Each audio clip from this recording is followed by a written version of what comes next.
Muy buenas noches, señores. ¿Cómo están? Bienvenidos de nueva cuenta. Padre, en el nombre de Cristo te damos gracias por la oportunidad que nos das de estar nuevamente en este lugar. Gracias por permitirnos leer tu palabra, por permitirnos escucharla, Señor, y sobre todo muchas gracias por permitir que llegue a muchos hogares. Te pedimos que hoy también tu palabra nos enseñe a hacer tu voluntad, Señor, nos toque el Espíritu, que nos hable a nosotros de la manera en que quieres que vivamos nuestra vida. Te alabamos y te bendecimos en el nombre de Cristo Jesús. Amén. Muy buenas y bendecidas noches, señores. ¿Cómo están? Bienvenidos de nueva cuenta. Gracias por su tiempo, gracias por el ratito que se toman, que a veces me extiendo mucho, para escuchar la palabra del Señor. Pero bueno, no vamos a hacerlo tanto de emoción, vamos a iniciar con la lectura. En esta ocasión nos tocaría el capítulo número... ¿Cuál es el capítulo que nos toca? El capítulo 26 del libro segundo de Crónicas. Ya estamos más para allá que para acá. Ay, como siempre se me olvida todo.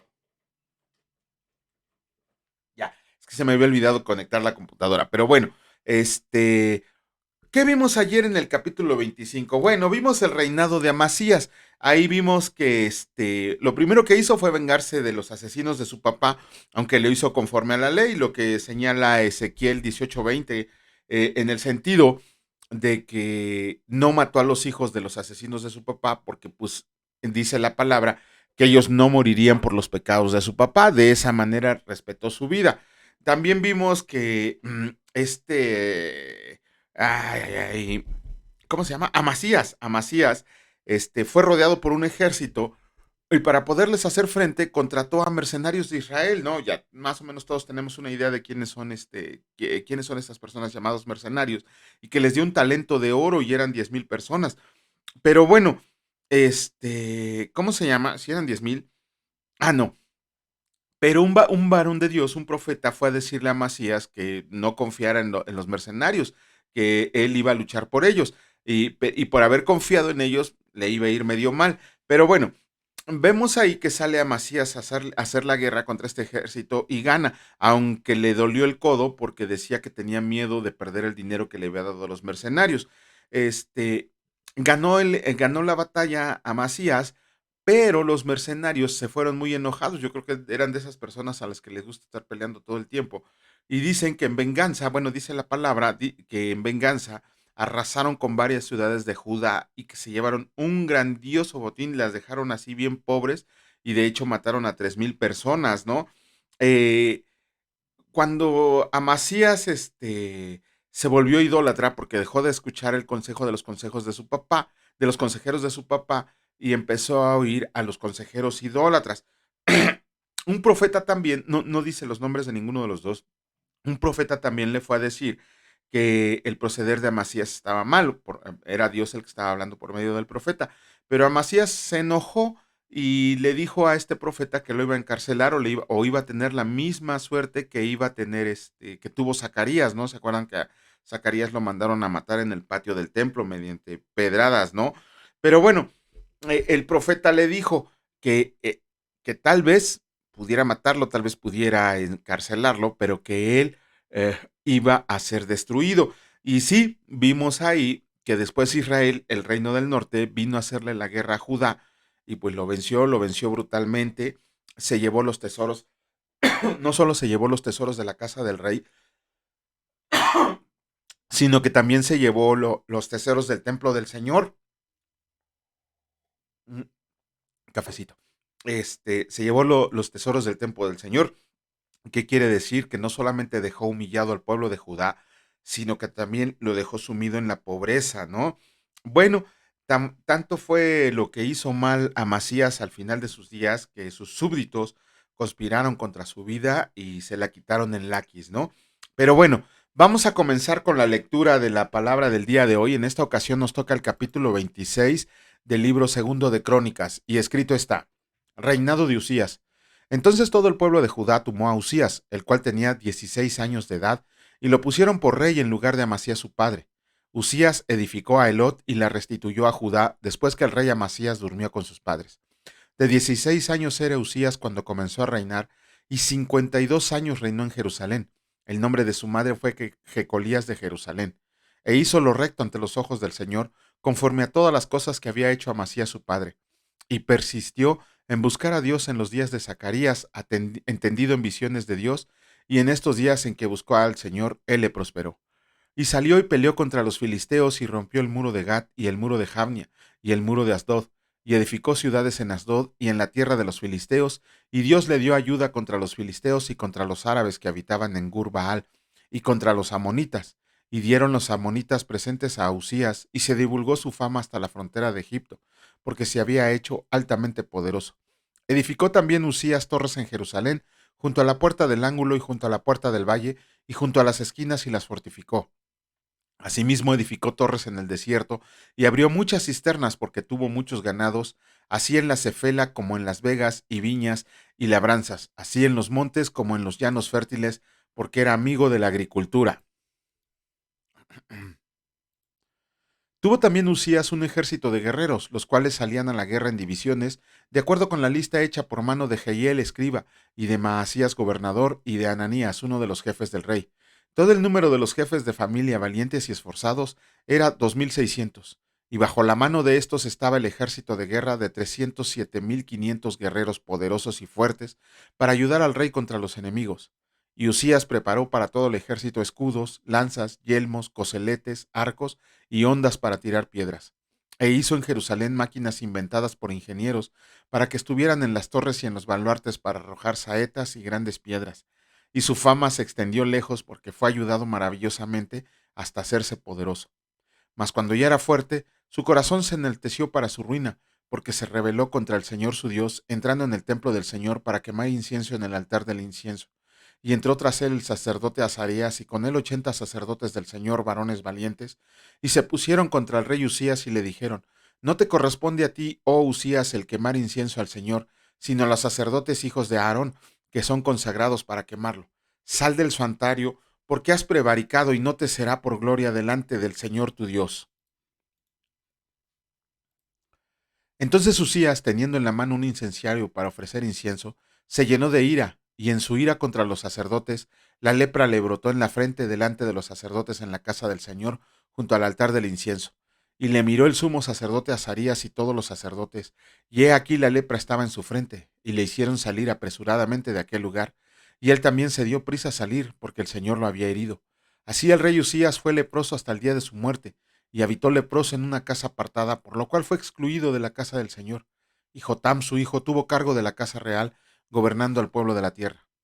Los demás hechos de Usías, primeros y postreros, fueron escritos por el profeta Isaías, hijo de Amós, y durmió Usías con sus padres, y lo sepultaron con sus padres en el campo de los sepulcros reales, porque dijeron: leproso es, y reinó Jotam su hijo en lugar suyo.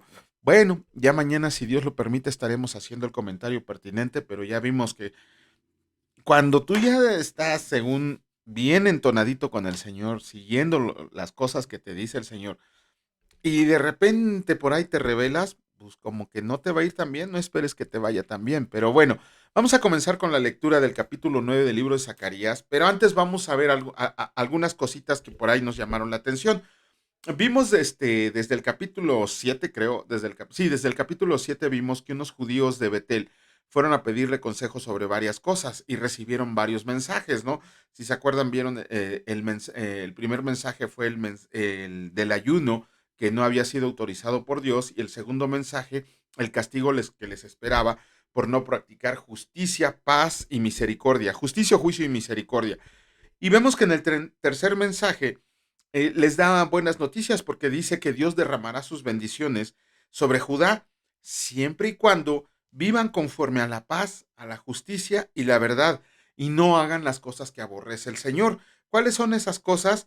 Pensar mal contra el prójimo y jurar falsamente. Y les da un cuarto mensaje todavía más, que los ayunos de Israel van a terminar y se van a convertir en gozo y que todas las naciones del mundo van a acudir a Jerusalén para adorar al Señor de señores, ¿no? Esto va a tener va a tener cumplimiento en el reino milenial de Cristo. Ajá, esta es una profecía mesiánica. Pero bueno, vamos a comenzar con la lectura, como les decía en esta ocasión, comenzamos con el capítulo 9 del libro de Zacarías, y escrito está: castigo a las naciones vecinas. La profecía de la palabra del Señor está contra la tierra de Adrac y sobre Damasco, porque al Señor deben mirar los ojos de los hombres y de todas las tribus de Israel. También Amat será comprendida en el territorio de este. Tiro y Sidón, aunque sean muy sabias, Bien que Tiro se edificó fortaleza y amontonó plata como polvo y oro como lodo de las calles. He aquí el Señor la empobrecerá y herirá en el mar su poderío, y ella será consumida de fuego. Verá Ascalón y temerá, Gaza también, y se dolerá en gran manera. Asimismo, Ecrón, porque su esperanza será confundida, y perecerá el rey de Gaza, y Ascalón no será habitada. Habitará en Asdod un extranjero, y pondré fin a la soberbia de los filisteos, y quitaré la sangre de su boca, y sus abominaciones de entre sus dientes, y quedará también un remanente para nuestro Dios, y serán como capitanes en Judá, y Ecrón será como el Jebuseo.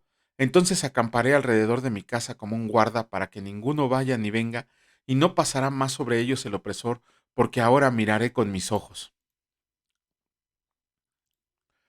El futuro rey de Sión. Alégrate mucho, hija de Sión, da voces de júbilo, hija de Jerusalén. He aquí tu rey vendrá a ti, justo y salvador, humilde y cabalgando sobre un asno, sobre un pollino hijo de asna. Y de Efraín destruiré los carros y los caballos de Jerusalén, y los arcos de guerra serán quebrados, y hablará paz a las naciones, y su señorío será de mar a mar, y desde el río hasta los fines de la tierra. Y tú también por la sangre de tu pacto serás salva. Yo he sacado tus presos de la cisterna en que no hay agua. Vuélvanse a la fortaleza, oh prisioneros de esperanza. Hoy también les anuncio que los restauraré el doble, porque he entesado para mí a Judá como arco, e hice a Efraín su flecha, y despertaré a tus hijos, oh Sión, contra tus hijos, oh Grecia, y te pondré como espada de valiente. Y el Señor será visto sobre ellos, y su dardo saldrá como relámpago.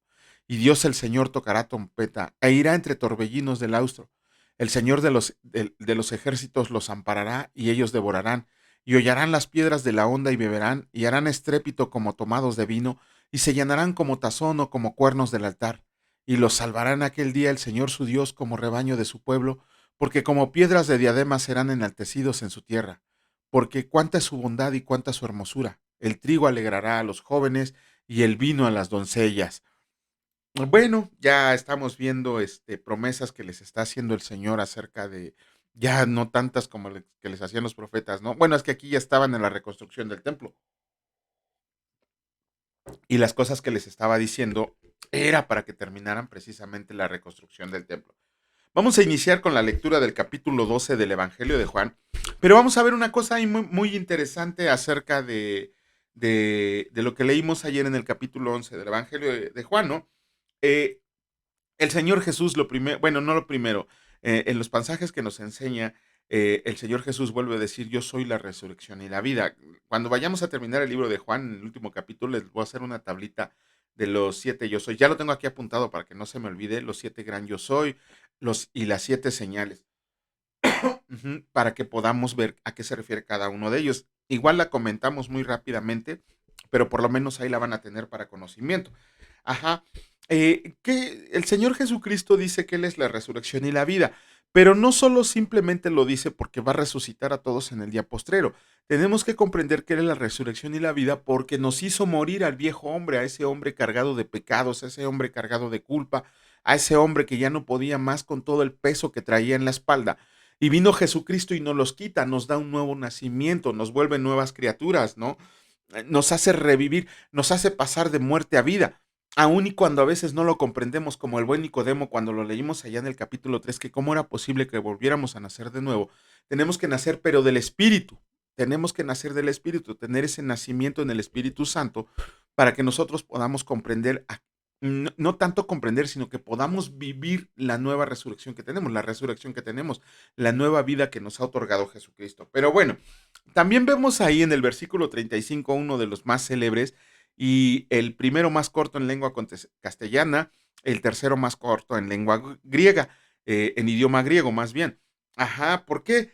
Porque simple y sencillamente dice Jesús lloró. Y podemos hacer un sinfín de interpretaciones acerca de qué significa que Jesús lloró, pero tenemos que ver que estaba llorando por la tristeza que había a su alrededor de él, de que su amigo había muerto. Además, él también lloró porque amaba a su amigo, ¿no? Amaba a su amigo.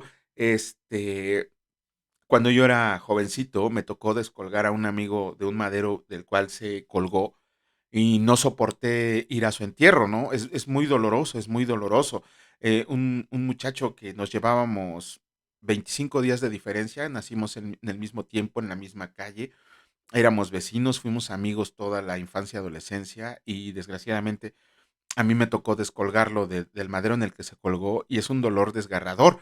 Y no pude ir a su entierro, no pude, no soportaba verlo. Y imagínense Jesús viendo a uno de sus amigos con ese amor con el que nos ama, viéndolo morir físicamente. Ajá. No crean que es la única vez que Jesucristo lloró. Jesucristo en la palabra menciona que lloró 3 veces, cuando se lamenta sobre Jerusalén, cuando está en el monte del Getsemaní y cuando Jesús llora por la muerte de su amigo, ¿no? Bueno, ahí vemos la historia, como Lázaro lo enterraron, probablemente sin embalsamar, por lo que dice una de sus hermanas más adelante. Y Jesús les pidió que por favor lo llevaran al sepulcro donde estaba enterrado. Bueno, cuando llegó al sepulcro, yo me imagino que Jesucristo pudo haber movido la piedra así, con las manos, con la mente, con su poder, pudo haber mandado legiones de ángeles a que la movieran, o pudo moverla él mismo. Sin embargo, aquí hay algo que nos trae una pequeña enseñanza. Le ordenó a la gente que estaba ahí que quitaran la piedra. ¿Por qué? Dice un comentarista, William McDonald, dice, porque Dios no va a hacer lo que podemos hacer nosotros. Ah, caray, ahí tenemos que pensar muy bien eso, ¿no? Dios no va a hacer lo que podemos hacer nosotros. Si Dios nos manda a evangelizar, pues ni modo que baje el Señor. Él ya bajó, ya lo hizo. De hecho, con él nació la iglesia, como lo vamos a ver ahorita en Apocalipsis, ¿no? Entonces nosotros tenemos ciertas obligaciones que debemos de cumplir. ¿Por qué? Porque Dios por eso nos puso a nosotros como luz del mundo, ¿no? Y nada que ver con esa secta extraña que hay por ahí, ¿no? Sino que nosotros somos la sal del mundo, somos la luz del mundo, que tenemos que llevar a las personas a la luz verdadera, que es Jesucristo nuestro Salvador. Ajá. Después hizo algo Jesucristo, este, no extraño porque siempre oraba, pero a la vista de todos se puso a orar, pero se puso a orarle al Padre. Pero no tanto por la resurrección, sino porque estaba orando por las cosas que estaba haciendo el Señor por nosotros, para que todos vieran la gloria de Dios. Ese era el punto principal de la oración de Jesucristo, para que todos estos vean. Los judíos pedían señales. ¿Qué más señales querían? Tan solo estas señales que vieron hacer. Yo creo que era suficiente para convencer a cualquiera, pero los fariseos, los escribas, los judíos de ese tiempo no se convencieron, ¿no? Que él estaba orando para que todos se dieran cuenta de la gloria del Padre, ¿no? Para que le dieran gloria al Padre. Y después hizo algo que está escrito en la palabra que muy pocas veces hizo. Dice la palabra que clamando a gran voz, o sea, gritando, ¿no? Cuando clamas a gran voz, cuando quieres llamar la atención de alguien, cuando alguien está lejos, cuando quieres llamar a alguien y no lo ves lo ves a cierta distancia, ¿qué haces? Clamas a gran voz, gritas. Y Jesucristo, clamando a gran voz, ordenó a Lázaro que saliera. Ajá. Ayer yo les hice la pregunta por qué el Señor Jesús tenía que decir el nombre específico de Lázaro. ¿Por qué no le dijo, amigo, ven acá? O, a ver tú, párate y ven acá. No, sino que dijo su nombre en específico. Al igual que muchos comentaristas bíblicos, tan solo Matthew Henry, William MacDonald, John MacArthur, varios de ellos, también considero como opinión personal que Jesucristo, si no hubiera dado el nombre en específico de Lázaro, en ese momento se hubieran levantado todos los que estaban ahí enterrados. De hecho, no solo los que estaban enterrados ahí, sino todos los que habían muerto en la tierra, ¿no? Por eso Jesucristo tenía que ser específico en decir el nombre de Lázaro. Si no hubiera dicho un nombre, se levantan absolutamente todos los muertos en ese momento. Pero bueno, obviamente también otra cosa, Marta le dice a Jesús, oye, pues fíjate que ya lleva 4 días ahí adentro y pues nada más le enredamos en vendas, le pusimos ahí un sudario en la frente y pues ya la palabra hiede significa apestar, ¿no? Ya de estar un poquito apestosito, ¿no? Pero vimos de repente que cuando Jesús llamó a Lázaro, Lázaro salió, pero dice la palabra que iba cubierto de vendas y que tenía un sudario en la frente. No mandó a sus discípulos, no mandó a alguien en específico en esta ocasión Jesús, sino que les dijo a los que estaban ahí, vayan, ayúdenlo, desátenlo y déjenlo ir. Otra vez el Señor Jesucristo nos está diciendo, ok, yo estoy haciendo las obras portentosas, pues ustedes ayúdenme, ¿no? O sea, quieren, siempre les he dicho a todos los que les he tenido la oportunidad de darles alguna sesión, alguna clase, de decirles que siempre queremos la bendición, pero nadie quiere la obligación. Ya voy a registrar esa frase como mía porque ya se la están robando muchos, ¿no? Todos queremos la obligación, la bendición, pero nadie quiere la obligación, ¿no? Ay, sí, Señor Jesús, qué bueno que me salvaste. Ya voy para ti, ¿no? Y el Señor Jesús está así, bueno, y sí, ya te salvé y te voy a dar 100 años de vida aquí en la tierra. ¿Qué vas a hacer? Pues alabarte. No, si el Señor Jesús dijo que tienes que llevar el evangelio a todo el mundo, ¿no? ¿Y cuándo hacemos caso de eso? Tenemos a las personas que conocemos les tenemos que quitar los obstáculos, tanto físicos como mentales, para que acepten a nuestro Señor Jesucristo, sacarlos de esa falsa religiosidad en la que están. Y además tenemos que enseñarles a caminar siguiendo al Señor Jesucristo, tal y como nosotros lo hemos aprendido, ¿no? Eso es la gran enseñanza que nos tiene que dar la resurrección de Lázaro. Pero bueno, vamos a continuar con la lectura. En esta ocasión vamos a leer el capítulo número, ya no me acuerdo qué capítulo es. Ahorita les digo, nada más déjenme verlo. El capítulo 12, sí, pues ayer leímos el 11. Ajá, escrito está, Jesús es ungido en Betania. 6 días antes de la Pascua vino Jesús a Betania, donde estaba Lázaro, el que había estado muerto y a quien había resucitado de los muertos. Y le hicieron ahí una cena. Marta servía y Lázaro era uno de los que estaban sentados a la mesa con él. Entonces María tomó una libra de perfume de nardo puro de mucho precio y ungió los pies de Jesús y los enjugó con sus cabellos. Y la casa se llenó del olor del perfume. Y dijo uno de sus discípulos, Judas Iscariote, hijo de Simón, el que le había de entregar: ¿por qué no fue este perfume vendido por 300 denarios y dado a los pobres? Pero dijo esto no porque se cuidara de los pobres, sino porque era ladrón y teniendo la bolsa sustraía de lo que se echaba en ella. Entonces Jesús dijo, déjala, para el día de mi sepultura ha guardado esto, porque a los pobres siempre los tendrán con ustedes, mas a mí no siempre me tendrán. El complot contra Lázaro. Gran multitud de los judíos supieron entonces que él estaba ahí y vinieron no solamente por causa de Jesús, sino también para ver a Lázaro, a quien había resucitado de los muertos. Pero los principales sacerdotes acordaron dar muerte también a Lázaro, porque a causa de él muchos de los judíos se apartaban y creían en Jesús. La entrada triunfal en Jerusalén. La acabamos de leer en Zacarías. Este plan me gustó muchísimo, muchísimo. El siguiente día, grandes multitudes que habían venido a la fiesta, al oír que Jesús venía a Jerusalén, tomaron ramas de palmera y salieron a recibirme y clamaban, Hosana, bendito el que viene en el nombre del Señor, el Rey de Israel. Y halló Jesús un asnillo y montó sobre él, como está escrito. Acabas de leer en Zacarías.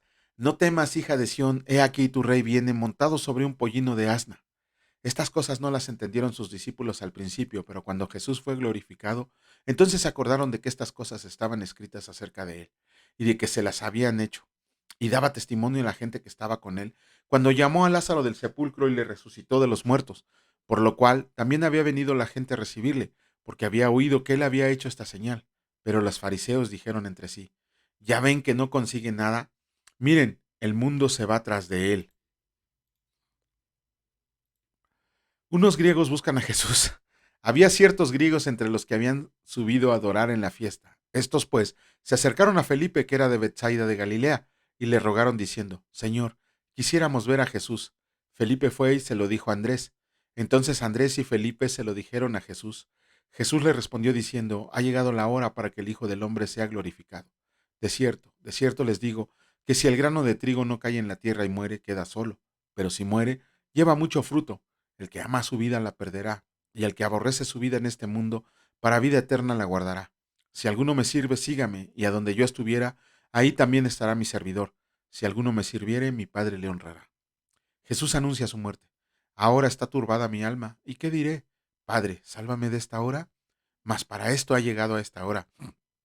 Padre, glorifica tu nombre. Entonces vino una voz del cielo. Lo he glorificado y lo glorificaré otra vez. Y la multitud que estaba ahí y había oído la voz decía que había sido un trueno. Otros decían, un ángel le ha hablado. Respondió Jesús y dijo, no ha venido esta voz por causa mía, sino por causa de ustedes. Ahora es el juicio de este mundo. Ahora el príncipe de este mundo será echado fuera.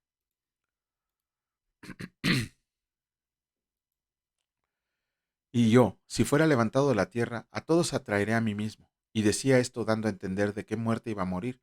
Le respondió la gente, nosotros hemos oído la ley, que el Cristo permanece para siempre. ¿Cómo pues dices tú que es necesario que el Hijo del Hombre sea levantado?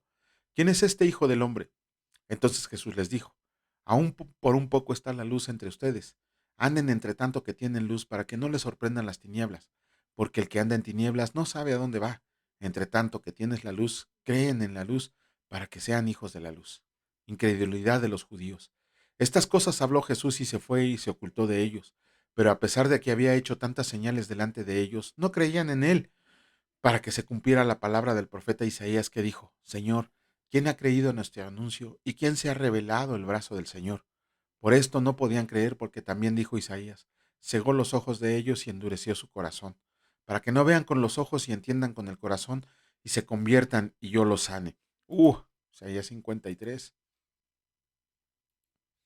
Isaías dijo esto cuando vio su gloria y habló acerca de él. Con todo eso, aún de los gobernantes muchos creyeron en él, pero a causa de los fariseos no lo confesaban, para no ser expulsados de la sinagoga, porque amaban más la gloria de los hombres que la gloria de Dios. Las palabras de Jesús juzgarán a los demás. Jesús clamó y dijo, el que cree en mí, no cree en mí, sino en el que me envió, y el que me ve, ve al que me envió. Yo, la luz, he venido al mundo para que todo aquel que cree en mí no permanezca en tinieblas. Al que oye mis palabras y no las guarda, yo no le juzgo, porque no he venido a juzgar el mundo, sino a salvar el mundo. El que me rechaza y no recibe mis palabras, tiene quien le juzgue. La palabra que he hablado, ella le juzgará en el día postrero, porque yo no he hablado por mi propia cuenta. El Padre que me envió, él me dio mandamiento de lo que he de decir y de lo que he de hablar. Y sé que su mandamiento es vida eterna. Así pues, lo que yo hablo, lo hablo como el Padre me lo ha dicho.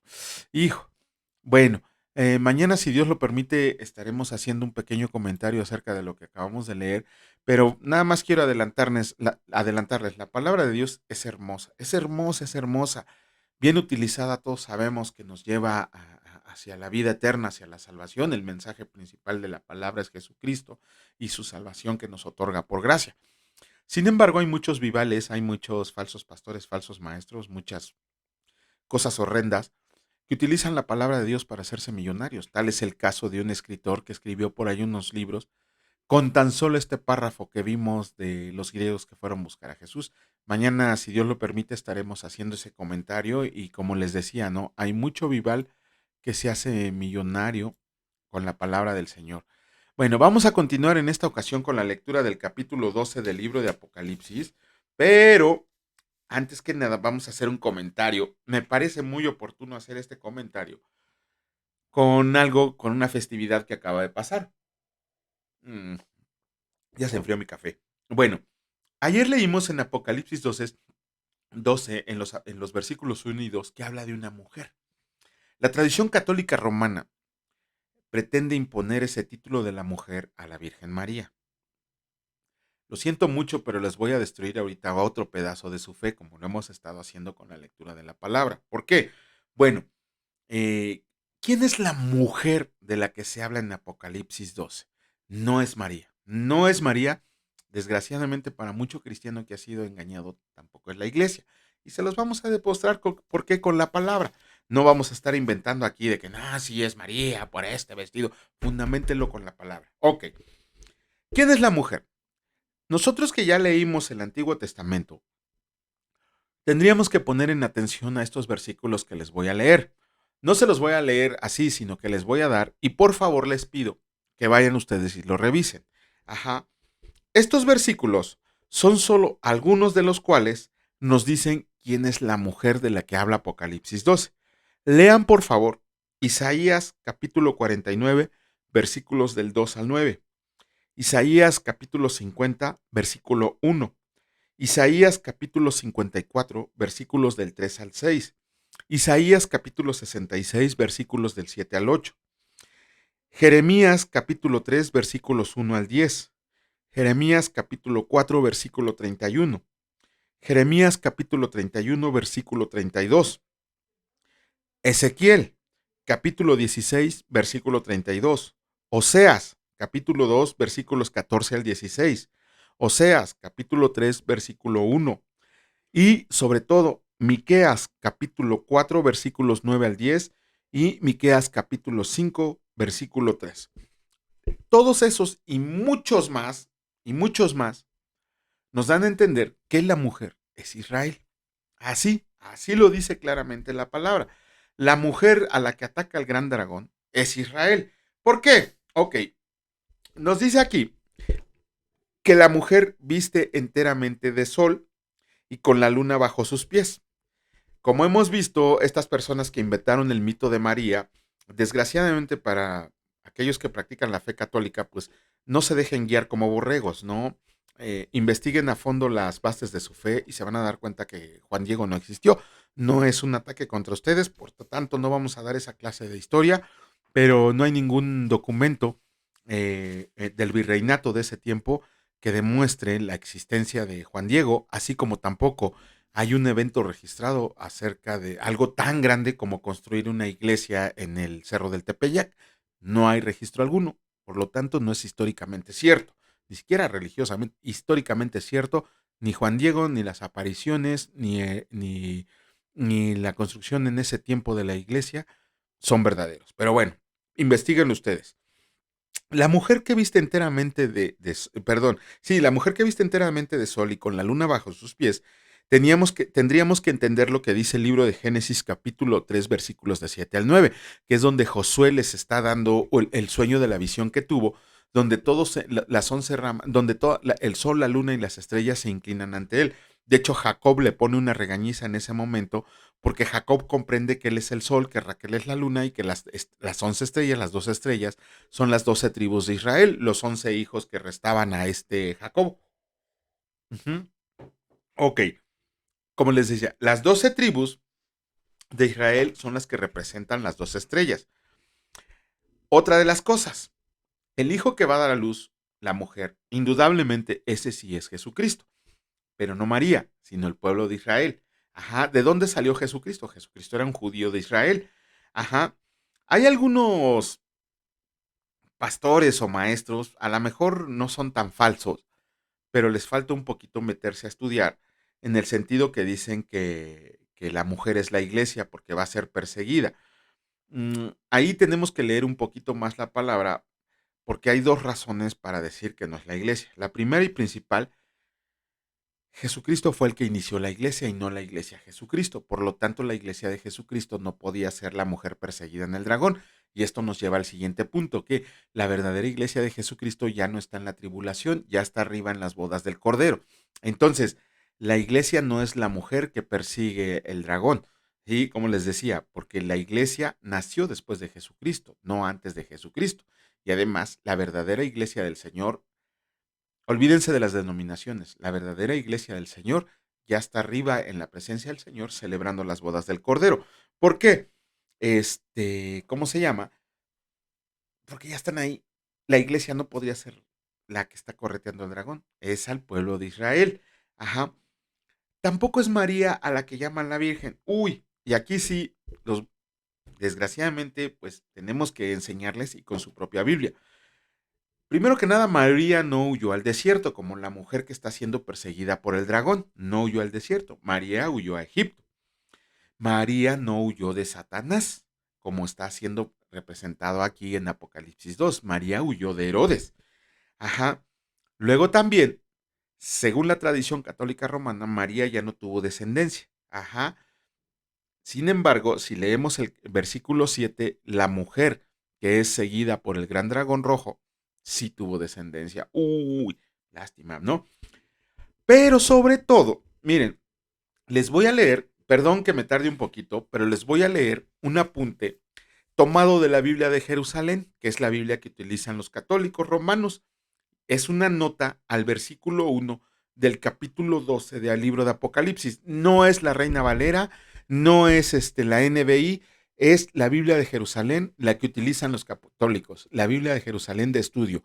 Dice así la nota al versículo 1 del libro de Apocalipsis. La mujer, como la Eva pecadora de Génesis, da a luz con dolor. Versículo 2. Satanás, la tentadora serpiente antigua. Versículo 9 y 22. La persigue, versículos 6 y 13, al igual que a su descendencia, versículo 17.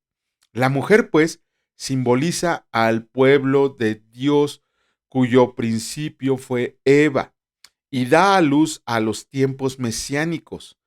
Referencia, Miqueas capítulo 4 versículos 9 y 10, Isaías capítulo 66 versículo 7.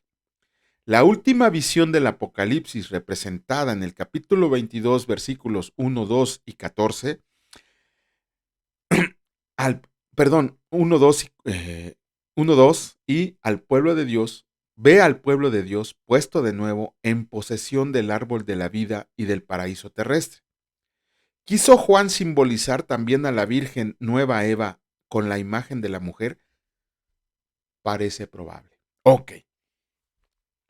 Desgraciadamente, para los hermanos, no, ni son hermanos, la palabra prohíbe decirles hermanos, para las personas que practican la fe católica, su misma Biblia les dice que no es la Virgen.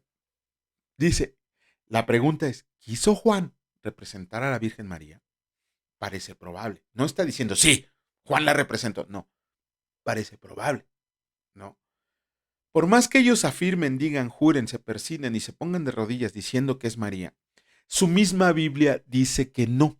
Su misma Biblia dice que no. Léanla, instruyanse, edúquense, ¿no?